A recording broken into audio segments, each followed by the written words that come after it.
Hello दोस्तों, आज हम बात करेंगे कि रेड सी के अंदर हूती विद्रोही क्यों जो है हर आने जाने वाली शिप पर जो है अटैक कर रहे हैं। वो जो अटैक कर रहे हैं वो कुछ स्पेसिफिक ड्रोन और मिसाइलों के ज़रिए कर रहे हैं। क्योंकि आप ये समझिएगा, हूती विद्रोहियों के को जो सारी सपोर्ट मिलती है उसका सारा सपोर्ट बेस जो है आपको ईरान के अंदर मिलेगा। और ईरान जो है डायरेक्टली जो है अमेरिका या इसराइल के ऊपर अटैक करता हुआ नहीं दिखना चाहता है।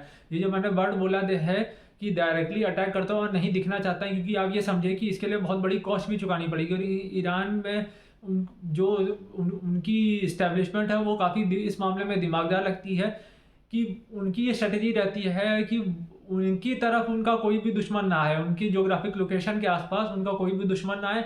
लेकिन वो क्या करते हैं, अपने दुश्मनों को हराने के लिए उनकी उनकी सीमा के पास चले जाते हैं। जैसे कि आप देख सकते हैं कि इजराइल के आसपास जो है आपको हमास भी मिलेगा, आपको हिजबुल्लाह भी मिलेगा। तो इजराइल चारों तरफ से देखा जाए तो उसकी बाउंड्री ईरान से नहीं लगती है, लेकिन वो फिर भी ईरान से घिरा हुआ है, क्योंकि ये सब जो है हिजबुल्लाह और हमास ये सब ईरान के ही प्रॉक्सी हैं। जो सारी हथियार और ट्रेनिंग होती है उसको जो है क्या कहते हैं, ईरान ही प्रोवाइड करता है। और सबसे बड़ी बात यह है कि वो ऐसा करता क्यों है, क्योंकि देखिए ये आप इसमें जो है रिलीजन की एक सतह है, लेकिन सारे सैंक्शन लगा रखे हैं। और सबसे बड़ी बात यह है कि ईरान के पास वो है जो बाकी अरब देशों के पास नहीं है। ईरान के पास जो है उनका जो ह्यूमन कैपिटल है वो बहुत ज़्यादा एजुकेटेड है, उनके पास तेल भी है। तो अरब देशों के पास तेल जरूर है, लेकिन बाकी देशों के पास ना ईरान जैसा नेशनलिज्म है और ना ही उनके जैसी एजुकेटेड पॉपुलेशन है। तो अमेरिका ये चाहता है कि ईरान में से उनकी प्रेजेंट इस्टेब्लिशमेंट हट जाए, यानी कि जो है आयतुल्ला खमेनी की जो उनकी इस्टेब्लिशमेंट है जिसमें कि मौलानाओं का काफ़ी ज़्यादा जोर रहता है, वो हट जाए। तो और उसकी जगह कोई और आ जाए। लेकिन अमेरिका को ये नहीं समझ में आता है कि ईरान की जो पॉपुलेशन है वो काफ़ी ज़्यादा नेशनलिस्टिक है, उसमें कोई बुराई नहीं है। और वो अगर चाहता अमेरिका तो उनसे दोस्ती भी कर सकता था, या फिर इतना तगड़ी दुश्मनी भी ना होती। इसी दुश्मनी के चक्कर में जो है ईरान की जो इजराइल की गर्दन है वो हलक में अटकी रहती है, क्योंकि इजराइल जो है वो खाली इजराइल नहीं है। इजराइल एक तरीके से देखा जाए तो अमेरिका को रिप्रेजेंट करता है इस पूरे खित्ते में, अब उस पूरे रीजन में वो अमेरिका को रिप्रेजेंट करता है। जो क्या कहते हैं, आप ये भी सोच सकते हैं कि इसराइल की अपनी लोकेशन भी बहुत ज़्यादा तगड़ी है। तो वो ईरान को इस बात का डर लगा रहता है कि कोई भी ऐसा अटैक हम पर से फ्यूचर में ना हो जाए, इसीलिए वो इसराइल को घेरे रहता है। उसका हमास उसका जो अटैक हुआ था, आज भी उस पर क्लैरिटी नहीं है कि उसमें ईरान का हाथ था या नहीं था। अभी तक तो ये जितनी रिपोर्ट्स आ रही हैं उसके अनुसार तो उसमें ईरान का हाथ नहीं बताया जा रहा है। लेकिन कोई भी अभी इस जंग के दायरे को इतना बड़ा नहीं करना चाहता है कि गंदगी इतनी बड़ी हो जाए कि उसे समेटा ना जा सके। तो आपको ये भी समझना पड़ेगा कि इस चीज़ में, इस जंग में हो कुछ रहा है, दिखाया कुछ जा रहा है और हो कुछ रहा है। क्योंकि अब हूती विद्रोही जो है क्यों कूदे हैं, हूती विद्रोहियों को जो सपोर्ट मिलता है वो ईरान से मिलता है। जो ईरान के ड्रोन जिन्होंने रशिया के लिए काफ़ी अच्छा यूक्रेन वॉर में काम किया था, उसी टाइप के जो ड्रोन थे उसका यूज़ भी अभी जो है एक मालवाहक जहाज जो कि इंडियन ओशन में था, जो कि हिंदुस्तान की तरफ आ रहा था, उस पर किया गया था। कुछ जो पुरानी जो रशियन ओरिजिन की जो मिसाइलें थी, जो क्योंकि यूक्रेन भी पहले रशिया का पार्ट हुआ करता था, तो जब सोवियत यूनियन टूटा था तो कई सारी मिसाइलें जो है वो ईरान को भी बेची गई थी। तो उसको रिवर्स इंजीनियर करके ईरान ने जो अपनी मिसाइलें बनाई हैं। ईरान की डिफेंस इंडस्ट्री जो है कुछ स्पेसिफिक पार्ट में काफ़ी अच्छी काम करती है, जैसे एयर डिफेंस सिस्टम का आपके एयर डिफेंस सिस्टम हो गए, और ये मिसाइलों का जो सबसोनिक मिसाइलें हुई और जो बैलिस्टिक मिसाइलें हुई वो इनमें काफ़ी सही है। और जो ड्रोन के मामले में, क्योंकि ये सब लो कॉस्ट अल्टरनेटिव है, उनको बड़े बड़े लड़ाकू जहाज़ 4 जनरेशन 4.5 जनरेशन और 5th जनरेशन के जहाज़ नहीं मेंटेन करने पड़ते हैं। तो आपको ये भी बात समझनी पड़ेगी कि जब भी हम बात करते हैं तो हर मुल्क की जो है आर्मी और एयरफोर्स वो एक जैसा बजट लेके नहीं चलती, उनका डॉक्ट्राइन भी एक जैसा नहीं होता है।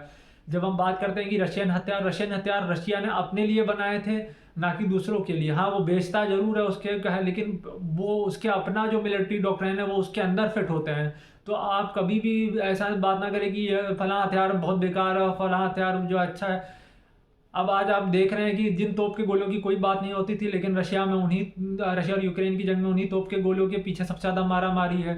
तो ईरान के जो हथियार है वो ईरान के लिए बहुत अच्छा काम करते हैं, क्योंकि वो उसे लंबी दूरी तक मार करने की क्षमता देते हैं। और साथ ही ईरान की जो आर्मी है वो काफ़ी अच्छी है। वो उस पर्टिकुलर जो जोग्राफिक लोकेशन है उसके हिसाब से काफ़ी अच्छी ढली हुई है। वो सबसे बड़ी बात है, वो ट्रेंड है। और वो जैसे प्रॉक्सी वॉर होती है, वो जैसे कि छद्म युद्ध जिसको हम बोलते हैं, गोरिल्ला वॉरफेयर बोलते हैं, वो उनको लड़ने में माहिर है। वो अपने ईरान से दूर भी ऑपरेशन करने में काफ़ी माहिर है। जैसे कि हूती विद्रोही हैं, उनको जो है ईरान ने डिफरेंट टाइप्स के जो है ड्रोन दिए हुए हैं, जिसके जो थ्रू वो लाल सागर में, रेड सी में आने जाने वाले जो है मालवाहक जहाज़ों पर जो है अटैक कर सकते हैं।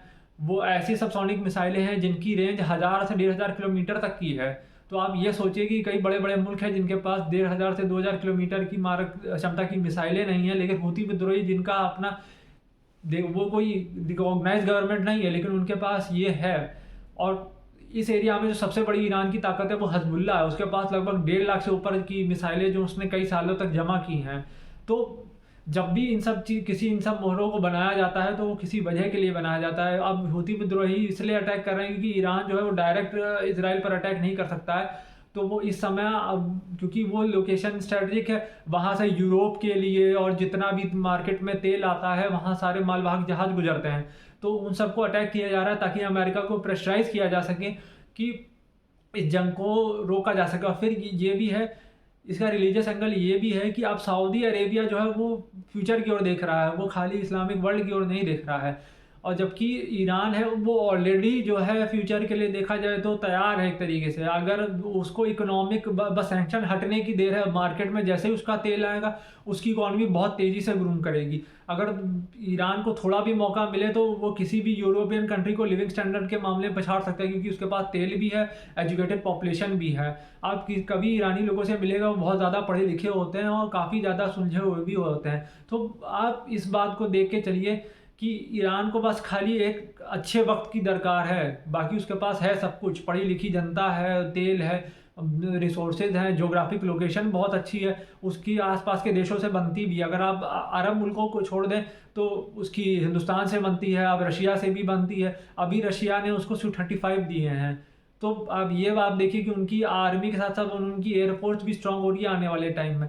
और सऊदी अरेबिया की जब मैंने बात की तो सऊदी अरेबिया देख रहा है कि अब तेल से जो है उसकी, क्योंकि ईरान ने इतना तेल नहीं बेचा जितना सऊदी अरेबिया ने बेचा, और वो देख रहा है कि धीरे धीरे उसका तेल ख़त्म हो रहा है। तो वो अपनी जनता जो कि आज जिसको सारी आराम तलबी और सब मिली हुई हैं, तो किसकी बदौलत, तेल की बदौलत मिली हुई हैं। तो फ्यूचर में देख रहा है, क्योंकि अगर आप ईरान और सऊदी अरेबिया का कंपेरिजन करें तो जो उनकी ओरिजिनल जनता है, मैं बाहर से आए हुए लोगों की बात नहीं कर रहा हूँ, जो काम करते हैं, वो ईरान के मामले में इतनी ज़्यादा पढ़ी लिखी नहीं है अगर आप उसका कंपैरिजन करेंगे। अब जो है वो मोहम्मद बिन सलमान जो है चाहते हैं कि वो पढ़ी भी लिखी भी हो, और वो जो है अब दूसरी तरफ ले जाना चाहते हैं सऊदी अरेबिया को। वो एक क्या कहते हैं, तेल पर से निर्भरता ख़त्म करना चाहते हैं और दूसरे सेक्टर्स पे के लिए डाइवर्सिफ़ाई करना चाहते हैं। तो दूसरे सेक्टर्स में आप तभी डाइवर्सिफ़ाई कर पाएँगे जब आपकी जो जनता है वो उसके लिए ट्रेंड होगी और फ्यूचर में काम करना चाहती होगी।